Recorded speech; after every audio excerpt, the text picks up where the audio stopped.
What's up, everyone? Welcome back to another episode of The Real Ones. Today, I'm joined by the one and only Liam Jeffrey. Liam, welcome to the podcast. Thanks, Joe. First of all, thank you so much for taking the time and coming on. I know you're busy. You sold like 1.5 billion dirhams in Kempinski sort of residences. I believe you developed that as well. So it's like it's a huge achievement, right? Like I think like it's kind of the rite of passage of Dubai real estate in a way. You've done the brokerage side of things, you've done set up your own, and then now you've like gone on and developed something.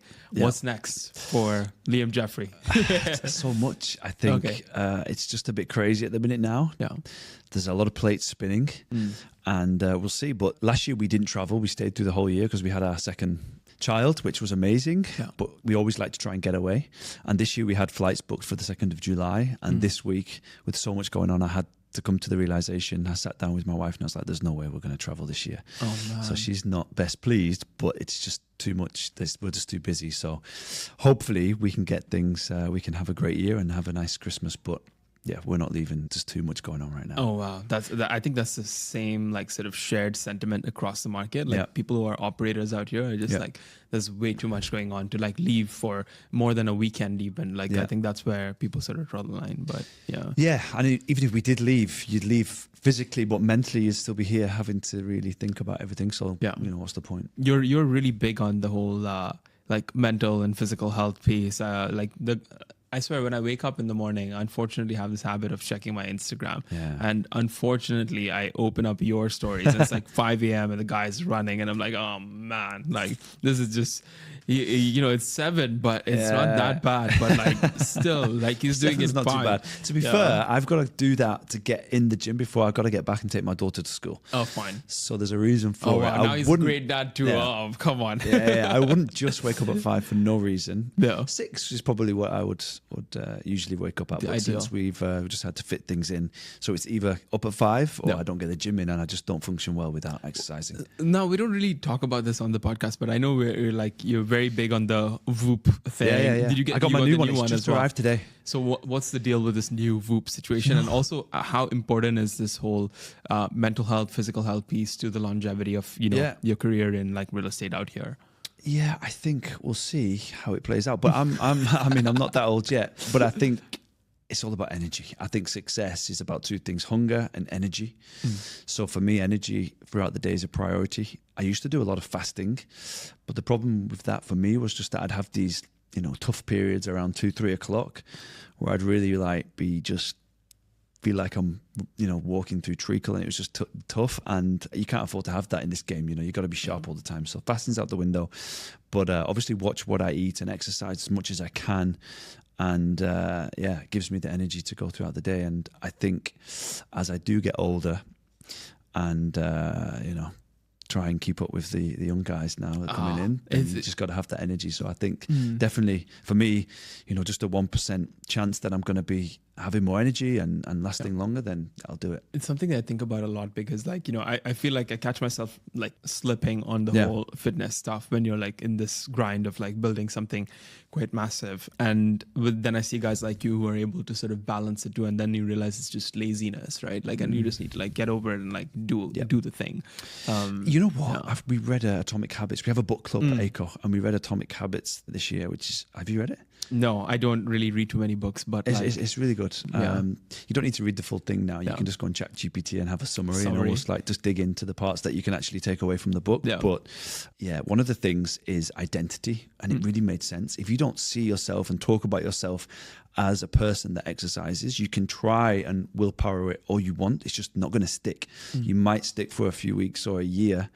It's like the difference between when someone says, do you want a cigarette? And you go, oh no, I've just tried, I'm trying to quit, versus somebody saying, no, I don't smoke. That if you see yourself as someone who doesn't smoke versus someone that's trying to quit, it's just, the difference is huge. So before you try and implement the habit of working out, you've just got to start to really see yourself as someone that works out. Usually we get deep only about 15 minutes in. What's the sort of tea on the life of Liam Jeffrey? Tell me the story of you coming to Dubai and the journey so far. Yeah, the journey to Dubai was quite different than most, I would say. I'd never been here before, ever. In fact, I didn't even know anyone who had been. I remember actually searching on YouTube to try and see what was going on. There was nothing at all. Yeah. So really just coming in blind. But I was working in a golf shop. I was always very competitive and involved in a lot of different sports. Never really made it in a big way, but was boxing, football, golf. And so I ended up in a golf shop and didn't enjoy that. I was thinking about becoming a golf professional. I was a scratch handicapper, but I didn't really, to do that, unless you're going to just play and be competitive and be amazing, which I just wasn't good enough, to be honest, then you got to work in a golf shop and do a degree to become a teacher. And as part of that, you've got to almost do like work experience for 3 years to get the degree. And after my first year, I was like, I don't enjoy this. I didn't really enjoy teaching anyway. It wasn't something that I wanted to do. I just wanted to play, and I was on minimum wage. Yeah. And obviously I'd met my girlfriend and now wife, so I wasn't really able to do anything fun. So the one fun thing that we did was we went to Manchester Airport and we'd watch, they had like a viewing deck and we'd see the planes coming in and out. Oh, wow. And we saw the A380 going to Dubai, and I remember I could tell you where I was stood, and I just thought, I need to get on that plane. That is the place to be. Like, imagine just being on the plane. I just presumed that everyone on the plane was like was a millionaire. Yeah. But yeah, I actually failed an interview, the last round of interviews for a recruitment company where the office was in the local branch in my hometown. Okay. Which would have been horrendous. Like, I don't know where I would be right now, but I wanted the job so bad. There was about 4 stages of interviews, and I failed at the last stage. And I remember feeling so down and depressed and just devastated. And I just thought, I'm never going to get out of this golf shop. And then I put my CV out a little bit because of like, it's weird how the world works, but because I think I'd been at Manchester Airport and then I just saw Dubai and it just clicked, and I was like, you know what, I'm going to send my CV out to people in Dubai. And a job came up. Had a Skype interview, didn't have a suit. I had my dad's shirt and tie on with boxers. It was 7:30 on a Monday morning. Sunday morning. And I remember, got on really well with the guy, James Ellison, and went back to bed. No. And I said to my girlfriend, like, we're moving to Dubai. And she was like, what are you talking about? I was like, we're going to Dubai, trust me. And then the next morning we woke up and we were like just trying to figure everything out. She got a job as a hairdresser. Literally the first job that came up, she took it. Wow. I was like, let me just go and figure it out. And then you can come and I'll know what we're doing. And she was like, no way, I'm not leaving you. So she got a job as a hairdresser, which was this is another story. It was tough times. But then, just came in, no experience. I don't even think they expected me to last. They didn't put me in sales, obviously. They didn't put me in rentals. They made up a position called renewals negotiator. Do you know any renewals negotiators? No, I don't. So they basically made a script. Yeah. So it was a company, Smith & Ken. They were kind of on par with Allsop at the time. Both of the Lewis and Ben were best friends. Yeah.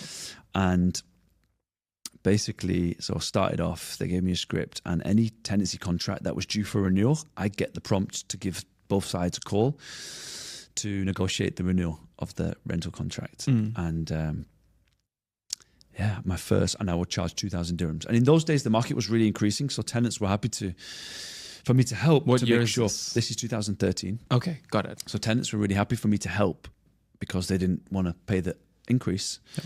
And obviously, once it had gone past the 90 days notice, the landlords couldn't increase even though they thought they could. So, but yeah, I did 40,000 dirhams in my first month. Wow. Which was just unimaginable for me when we first came over. We came over with £5,000 between us. That went very quick. Yeah.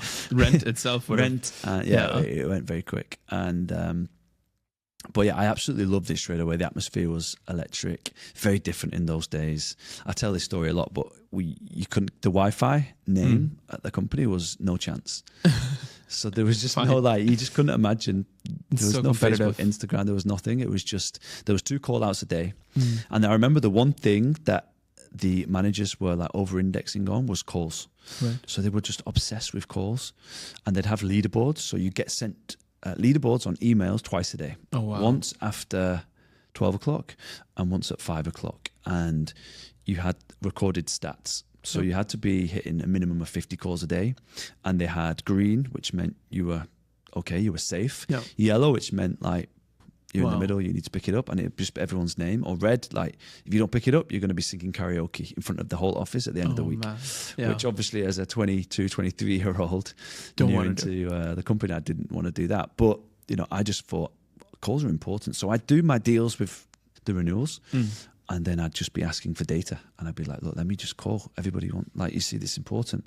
And then I was just so hungry. I was just getting referrals for everyone. I was getting referrals for currency, exchange, FX, obviously all the different areas. You just filling out a form for referrals just non-stop. And yeah, so did a couple of months doing renewals, then rentals, which I didn't love, and then sales, and yeah, managed to make it work in sales, started to do quite well. And then I guess here we are today. There's a little bit in the middle. Yeah, I mean, yeah. So what was that part? Like, you set up your own brokerage in between? So and then... yeah, I worked pretty much as a brokerage in different companies in different areas up until 2022. Had an amazing year in 2021. Sold the record villa in Dubai Hills Estate at the time. Okay. That didn't last for very long because the market was just exploding.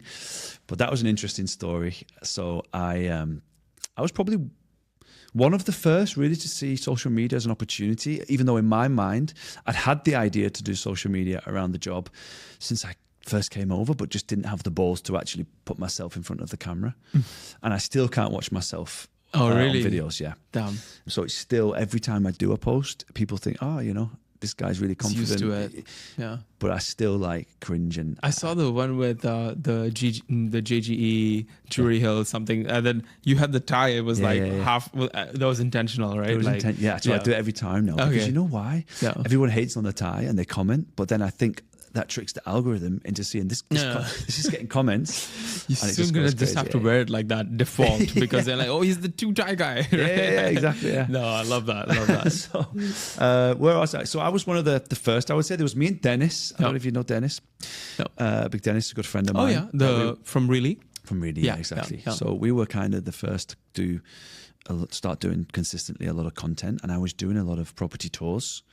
Started off with Assad Creates, and it was horrendous, but just kept going. And I guess in those days, because the competition was so low, I started to get some good traction, and I got some videos now over 2.4 million views, quite a few over 1 million, which was big. I had 32,000 subscribers. And one day I was going to, my area was Dubai Hills, and I was driving around Dubai Hills, just seeing what was going on. Everything was under construction in those days. And there was the Street of Dreams, which actually had on the street name, Street of Dreams. Why was it called that? Because it was the Street of Dreams, right? There's 26 mansions. Yeah, super prime. Wow. When it comes to Dubai, it's like... How much is like entry on that? Now, probably well over 100. Some villas on there are worth over 200. 20? Yeah, they were selling those sort of 35 million dirhams, shell and core. 35, 40. And then people would obviously fit them out. So they buy just a shell of a house and then they do their own fit outs. And there was one where I saw a lot of construction happening. So I just thought, you know what, I've got a spare 20 minutes. I'm just going to walk in and have a look, and maybe I can try and find out who the owner is. Obviously, they're building it. Maybe they want to sell it. Yeah. So I walked in to the construction site. I remember because I had a new pair of shoes on and I stood in like wet concrete and I ruined my new pair of shoes, but it was worth it. And I spoke to a group of guys who were just workers, and they just pointed me upstairs. And when I went upstairs, there was another group of guys in the house, and through the crowd, not crowd, but through the group of people, one guy came out and said, "Oh my God, you Liam Jeffrey?" And I was like, "What the hell?" Yeah, I'm Liam Jeffrey. And I'm like, yeah, it's me. Yeah. He's like, "Oh, we watch your videos because when we were buying the property, we were looking in the area and we saw that you'd done some videos on the street. Got it. So can have a look around." So we give me a full tour. He was like, "Can I get a selfie?" I was like, "Yeah, absolutely." Really nice guy, and he was the architect and friend of the owner. He said, "Look, the guy's not selling right now. This is for them. They're building everything for themselves." And you could tell because some of the marble and the plans they had for the house was just insane. But I kept in touch and kept going round, and maybe a year or two later, I got the message to say, "Look, change of plans. Let's these guys want to sell. Let's have a meeting." So we met with them. I got it exclusive, and then for the next 6 months, nothing really happened. A lot of viewings, a lot of effort, and nothing really happened. And then 2021, a good friend of mine came in with a client, and we managed to get it sold. And that was a really, I was traveling to the Maldives that night, and the buyer came with the manager's check. He wanted to do one final check of the house before we could sign. And High stakes check. Yeah, I know. Imagine. Yeah. Looking at every single last detail. Oh, And there's also a there was pizza 20 here. million dirhams worth of artwork, which we needed to find out what we were going to do with it. So there was a few things. And so anyway, we did, that was a intense hour at least Very of interesting. viewing. Afterwards, he gave me the check. Everything was done. He signed the contract. I called the seller. I said, look, I need to come and meet you now. But he had another option to buy on the street in another property. So he said, look, I need this done today. Otherwise, I'll take this other option. Gave me the check. It was 86 million dirhams. And he gave me 10% check. Wild. And then the seller sent me a voice note back saying, I'm really sorry, I can't do the deal today. I spoke to my priest and he said, look, it's not the right day to do this deal. So we need to wait till next week. And I was like, I was almost in tears. I was flying away on holiday that night. And it just, that was life-changing. That amount of money at that point in my life was just completely going to change my life. I mean, from minimum wage And it like, you know, to that is like, what? That's crazy. Yeah. So, yeah, I remember. I've still got the voice note, actually. And I show some people. It's quite funny. And I just remember driving back to the office and just like, what the hell? What am I going to do? I cannot let this deal go. And You found him a new priest. yeah, literally. Yeah, I've got a new priest. It's my friend, actually. He's fully qualified. Yeah. And so I got back to the office. We managed to think it through. We managed to get him on another call.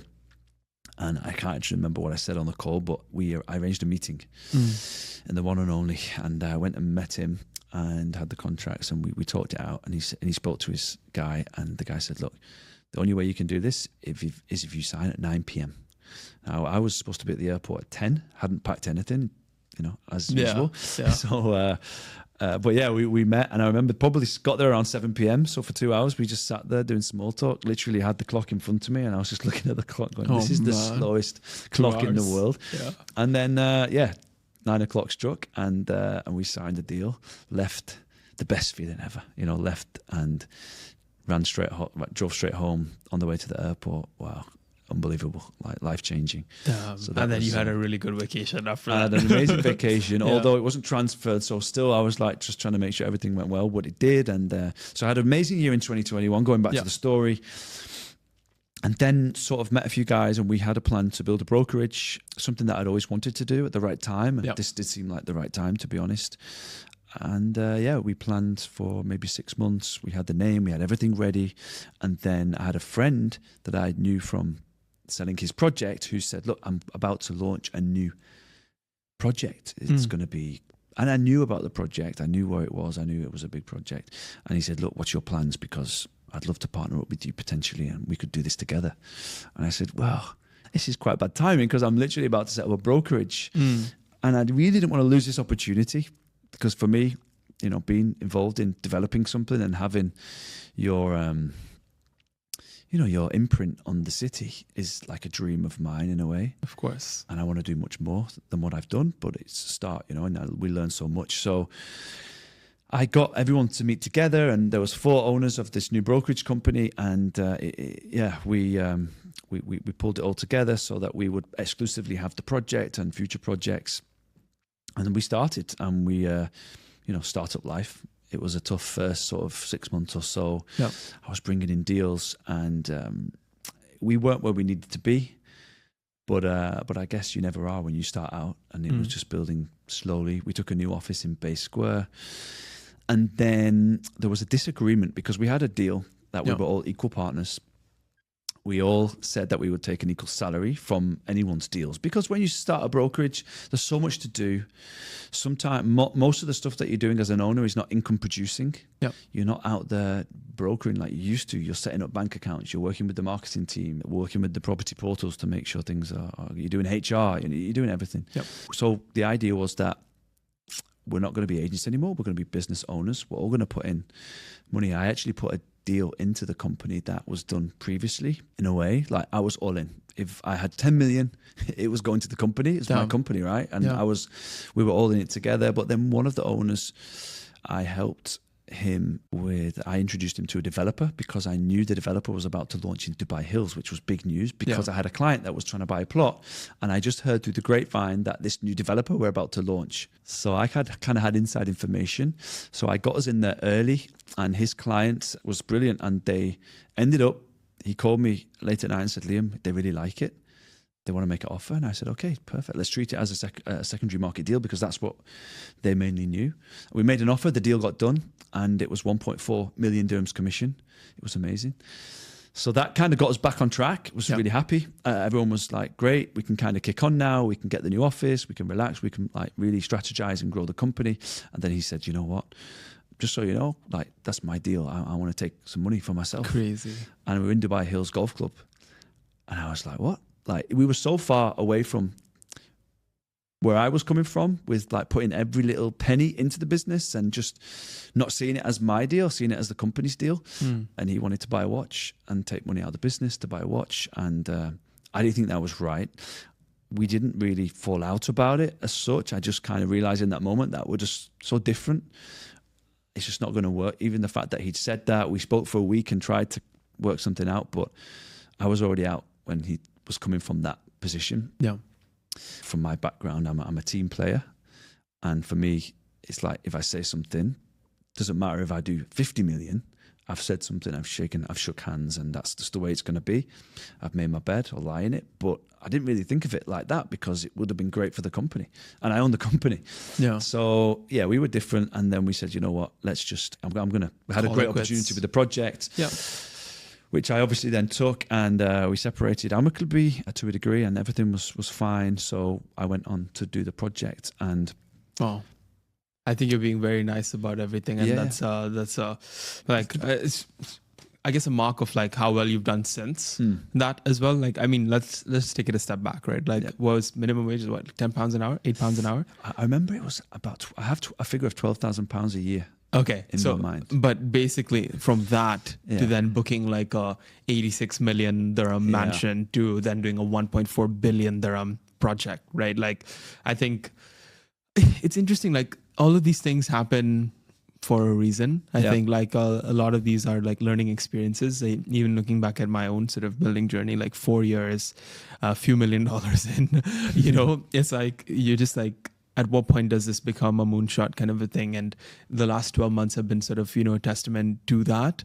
But until then, it wasn't clear, to be very honest. So like when you're talking about the journey, I can like really like resonate with the fact that, you know, when you're in the middle of it all, and like when you want to make sure that everyone's got equal sort of skin in the game almost, and like when you're putting in more, that's a really like powerful thing. And I think a lot of people that run businesses kind of see that, like it's not, and I think everyone just sees the millions and things like that come after, but the early days, like what you value in sort of partners in business is so important, like integrity, honesty, like hardworking, like, you know, just sort of committed to the cause beyond even yourself kind of a thing. And I think not many people get that. No. And I think a lot of them just get sucked into the glitz and the glam. And I think there's people that'll always be there that want the limelight and like want to be on the cover of magazines and things like that. And then there's people that do the work kind of a thing. And I mean, I've known you for a little while now, and I know that you're like an all-in kind of guy. Yeah. So even though I wasn't in the property game back then, I fully believe that this is kind of exactly how these things played out. Yeah, so for sure. Yeah, no, but like, hey, we're glad that you didn't end up going that path, going down that path, and then now, you know, just sort of did your own thing, and now you got ACO. Now we got ACO, yeah. So is the dream then to make that like a, you know, blow that thing up like in a big way? Yeah, for sure, in the right way. So we obviously have our own, we're building the Kempinski Residences, the Creek, which was a huge success, and I think will continue to be a success. We have the handover in a couple of months, and just so excited for people to see that we're actually delivering what we said we were going to deliver. Do I get an invite into the launch party? Even better, yeah. We haven't got anything planned, but maybe we should. You'll get an invite. And you know, a lot of the agents were wanting help to manage the resales, because a lot of the people, all of the agents really that sold were off-plan agents. They didn't really have the time or ability to resell the units. So I opened ACO license to help with that, to be honest. And still had the thought to grow a team. And to be honest, a couple of people contacted me and wanted to join and do something. And I've got a young family and was just really focused on that.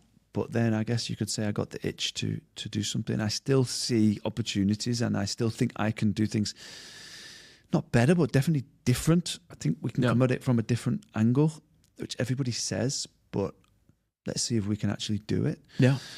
Obviously, the partnership with you guys plays a massive part in that. And so then ACO, we've grown incredibly fast. And I am super excited to see where we get to. Yeah, and like it's interesting.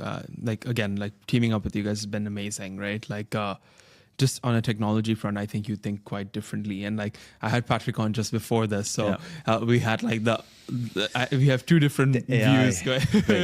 Yeah, I've got I would say got a hot take on I've AI. got an even hotter take or a more convinced opinion. So I was listening to a podcast this morning and I was like, oh wow, that's reality. Let's hear it. Basically, they were saying that our grandchildren are going to be having relationships with AI. Hey, come on, man. Which is a little bit like, out there for this podcast. I always say it, right? AI is going to be better at being human than humans are. Does that make sense? Have I said that the way around? But AI is a better human than we are because it can empathize more. It can empathize more. It can learn faster. It knows what we like more than we know what we like. You know, we've got like throughout the day, you could call me in the morning and then call me in the midday and call me in the evening. You could have 3 completely different versions of myself, right? Because we've got emotions, we've got all this stuff going on, chemicals running through our body. We get tired. Maybe we're fasting. We feel like shit. You know, we need food. But AI doesn't have that, right? They don't have that. So they can just be, you know, they're always not going to get affected. They're just going to be always on. And the learning capabilities, as we can see now, are just insane. That's scary, no? It is scary. It is scary. How do you think that impacts the sort of real estate world? I mean, outside of relationships.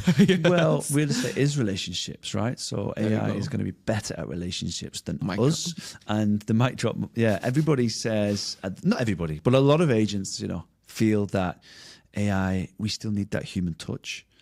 But that's today. And I agree. We do, you know, you're never going to be able to close a deal. Maybe you can, but today you need to potentially sit down with someone and say, hey, I noticed that you paused when he mentioned the price. What's on your mind? You know, you need to put your arm around the shoulder sometimes and, you know, and just figure out what's going on. And that's face to face. So I don't know how AI is going to come in there, but definitely in the early stages of research and just conversation, people will much prefer to speak to AI than humans, because everybody knows that real estate agents have agendas. We know what sellers are paying the best commissions. We know what developers are going to give us units and give us the higher commissions. How far do you think that is? How far away that is? I think it's probably already there, but it's just not accessible to the masses just yet. No. But my prediction is by the end of this year, like the calling will be good enough so that, you know, you just don't. The best software out there for like calling with AI, you won't know if it's a human or an AI. Yeah, I think if you look at relationships, you know, most of it is done over WhatsApp or, you know, some sort of messaging service anyway. And who's gonna? I just don't think we'll care that much in the future to be bothered. First of all, you're not going to know it's an AI or not, and secondly, you're going to enjoy the conversation better because it's going to be faster, quicker, more adapted to what you want. So let me place it like this, right? Like the role of, and I spoke about this on a podcast I did with Ainsley the other day, the role of the software engineer has sort of evolved as AI has sort of evolved and had its moment. The requirements that different companies have has gone from just needing a website to then needing a social media profile to then needing an app for themselves in some cases, right? And then now an AI agent for their company itself. Yeah. How do you see the role of the real estate agent / advisor evolving over the next 10 years, basically? I think it's going to become more of a managing systems role where it needs to be, you know, the best companies will be the best at managing the technology to do the work. The AI team, if you could call it that, I guess, will need to be, first of all, the companies will just have to use it. It's not even going to be an option. Just like when you think about 2013, couldn't even go online. No. You just imagine if an agency now you couldn't use their Wi-Fi, it would just be stupid, right? You'd be like, what the hell's going on? Yeah. I think we'll look back now and we'll think, do you remember when we didn't even have AI to follow up with clients? Like, how did we even do it? That's what it's going to be. So I think the companies that are really making sure that the AI is running the best possible way and the systems are there to help clients the best will be the companies that succeed. And Look, I mean, full disclosure to everyone watching, Liam's an early investor in Kendal Yep. and was one of our first believers in Dubai, I'd say, in terms of like our real estate sort of direction that we've sort of taken. You came in when I remember very distinctly, like not having as much revenue as it has Yep. been now. And like at the end of this month, it's going to be crazy. But like, what made you go like, you probably get pitched a lot as well, right? So it's like, why bet on Kendal? To be honest, I don't want to blow smoke up your ass, but we had, if you know, we had like maybe 3 or 4 meetings. I didn't really talk about the company too much. I just really wanted to know more about you as a person, because for me, you invest in people, not companies. Every time it comes down to the person's hunger. And before we even met, I'd noticed what you were doing. I really like the story, the way that you pivoted. I can see your hunger. I can see how you work with the team. And it got me really excited. And also, not just you, but the people in the team. Absolutely. I see that you guys are responsive at 12, 2 a.m. in the morning sometimes. And yeah, that's what it takes, honestly. Absolutely. Yeah, no, I mean, like the team is, I think Patrick was talking about this earlier as well. It's just like, we send a message, like you get, like, I don't think that culture of responsive tech is here where like you take feedback and go like, absolutely, we know we're not perfect. Yeah. This is the mistake that we made. Here's the timeline on when we're going to get it to you and get it to you in that timeline, plus or minus 3 days. Like, you know, that's kind of like where it should be at. And I think that's where we want to bring that culture here, which is just like, I think it's because there's a lack of tech companies that have been natively sort of born out of the UAE, et cetera. And like that is changing.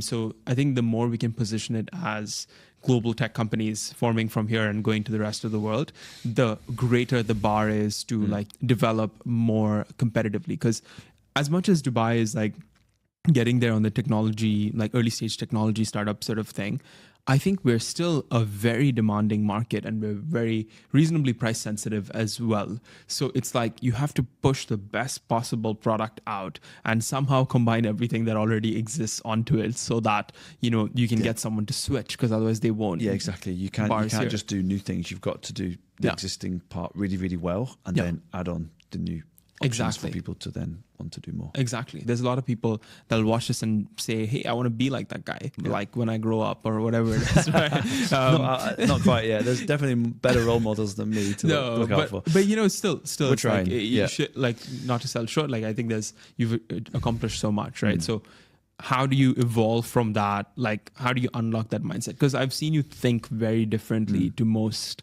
brokers in this market and owners in this market. How do you think that comes about, and like, how can everyone else get into that?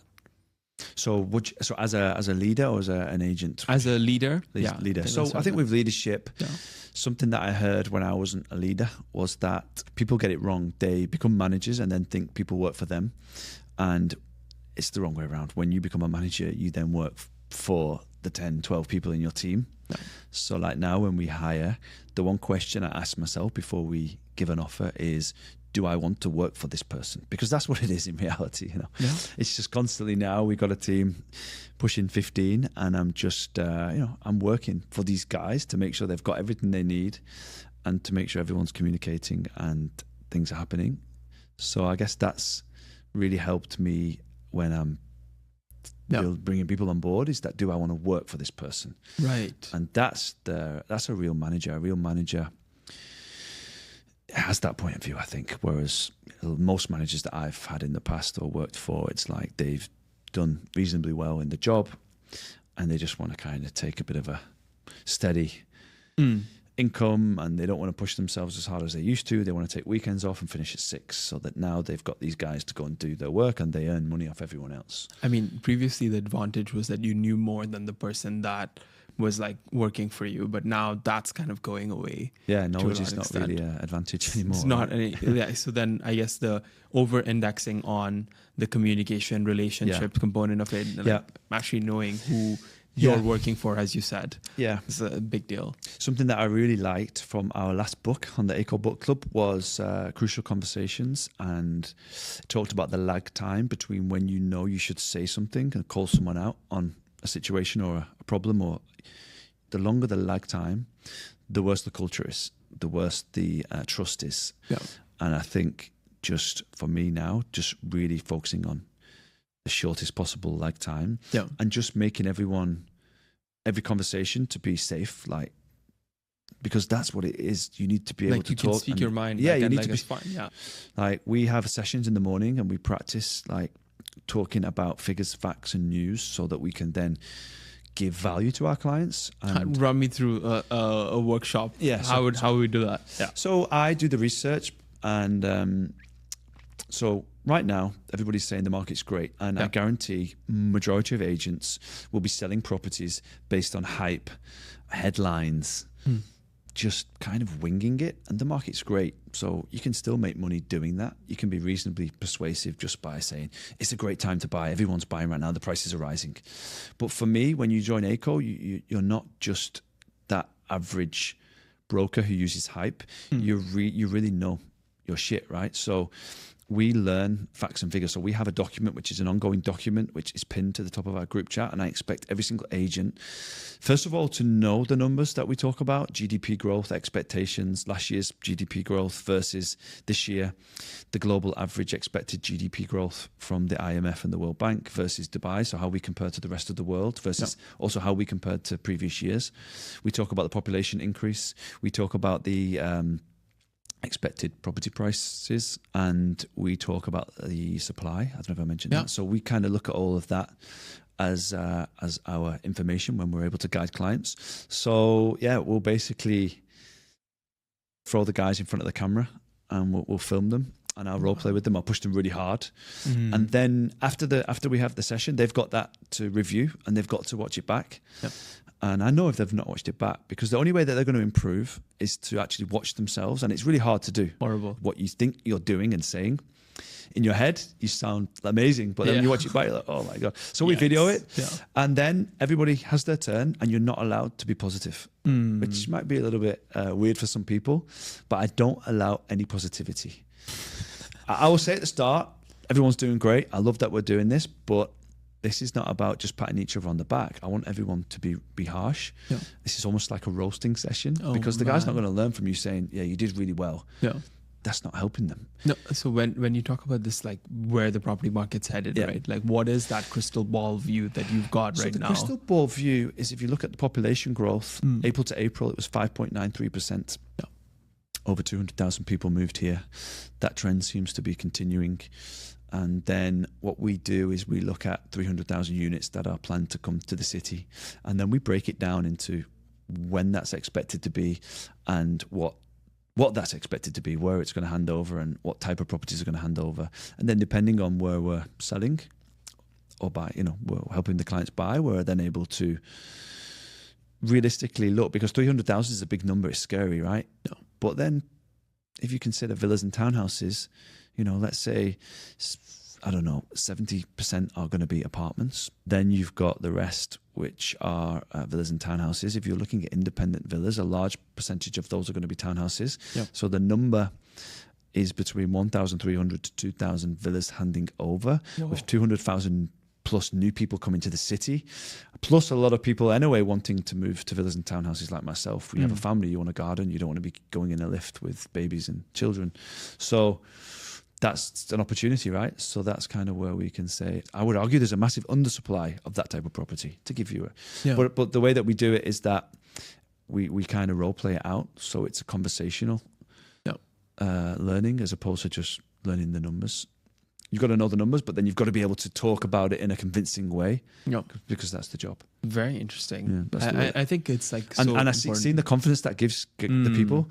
Like guys have come in from other companies, and really I was like, what were you doing before? I don't even know what I was doing before. I was trying to sell properties, but I didn't know the market. Imagine trying to be a surgeon but not understanding the human anatomy. It's like, it's getting there. But the money wise is probably more opportunity in Dubai real estate. And what are the sort of co-branding / new marketing opportunities, I guess, that people aren't seeing today, outside of posting on Instagram, website, performance marketing, outside of that? So I think one of the things you're seeing when you're on social media is that the companies are trying to attract more brokers. So a lot of the stuff is like, we have, every single one of our agents gets one-on-one personal coaching. They also get free skincare products, because I think it's important to look and feel good, gives you more confidence. So a lot of the stuff you're talking about with collaborations, a lot of it is for the team, for the agents. In terms of clients, I guess yeah, it's so varied now, depending on what you want to target. If you're selling off-plan apartments versus ready family homes, but yeah, communities, I guess, being involved in communities more. Yeah, I think we're going to see that side grow. Coffee shop, collaborations, paddle tennis. Yeah, it's just about getting attention as well. Whoever gets the most attention wins in any market. Yeah. So I think they call it underpriced, like Gary Vee says. It's like hacking attention. Day trading attention. Oh yeah, day trading. There we go. Day trading attention. And it talks about how that like LinkedIn, there's like still a huge space for you to sort of get that attention, whereas in like, you know, Instagram, things like it's kind of overpopulated right now. And TikTok is another huge growth channel. Yeah. Also, Facebook, I think, is an opportunity that people are missing out on. The groups. Everything's just Facebook groups and communities are really important. Yeah. And that kind of older generation are still all in on Facebook. And a lot of those guys have money, right? Because they're a bit older and they've perhaps, you know, even looking to retire and, you know, move here now. So, yeah, Facebook's an opportunity. Yeah. And sort of like switching gears a little bit, I guess, I know that you've obviously been through a bunch of different experiences, but like, what do you think was the sort of hardest thing that you've had to do? And like, how did it make you the person you are today? You know, so when I came to Dubai, you kind of went through a bit of struggle at the start, but it was kind of fun. There was nothing to lose. No. Just moving over with my partner at the time was just really stressful. And then we got it going, you know. I really started to do well. I was introduced to a company that were running a scam I didn't know at the time and had a substantial amount of money, especially then. But even now, it's a lot of money in the scam. And being really young, you're so naive. I was making a lot of money just doing nothing, regardless of the real estate. So the real estate was like, I was enjoying it and I was doing deals, but I was making more money from this scam, which lasted probably over a year. So there was money coming in. And then I hadn't told many people about it, including even my wife at the time, you know, but which is what it is. She knows now. And then that kind of realizing that, it is a scam pretty quickly, where I put the request in to get some money out and the money didn't come. And I'd taken my foot off the real estate game and we were living in the Fairmont Hotel. We had our own beach and life was good. I bought a brand new car. I was traveling to Thailand really when it was all becoming real. And then going from that kind of position to then having to sell the car, not really got anything going on, trying to start from scratch again. That was really tough. And because you'd done all the hard work and then all of a sudden. Yeah, just again, in the moment, everything is just blown out of proportion as well. Looking back, I'd have just been like, it's happened. You're still young. You don't have a family yet. It's going to help you so much in the long run. Yeah. But in the time, you don't really think about that. You just kind of dwell and over worry, I suppose. And that was a tough time, but slowly managed to get back and made a few more wrong decisions and good decisions, bad decisions, and then here we are. We pulled through. So I would say that was one. Something else is just the amount of deals where you've just been so close to life-changing deals. Yeah, quite a few happened. When you look back, like, how did that deal not happen? It's insane.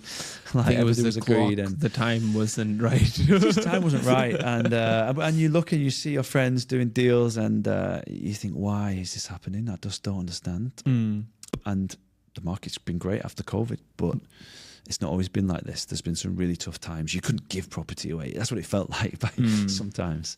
Did you have any big quotes that kind of got you through that time? Quotes and feelings? No, I think anything I'd say now would just be retrospective. In the moment, I guess just what I did decide to do 2017 was be like, look, you kind of not at rock bottom, but you're in a tough spot here. So you kind of got two options. You either go all in, start doing content, which you've been thinking to do for a while, and you feel proud of yourself for actually trying to do something, or the other option is you go home. And that was a really scary thought.